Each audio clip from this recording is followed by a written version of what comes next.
Puck kept in by Wageman here. He puts it back into the corner. Nicholson is able to clear the puck out. Cole has the puck. He's got the puck. The Reds are offside, but no call. Bar has it. He takes it, wraps it around. Wageman slides down to keep it in.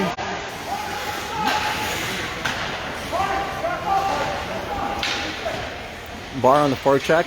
You got Wageman in the corner. Wageman has the puck here. He keeps it. He puts it towards the net. Ends up on Cole's stick. Cole takes a shot.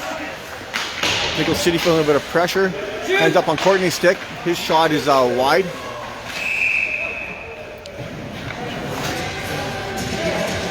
High Cole dump.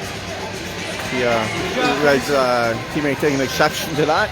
With 2.5 seconds remaining in the second period, the Reds up 3-0.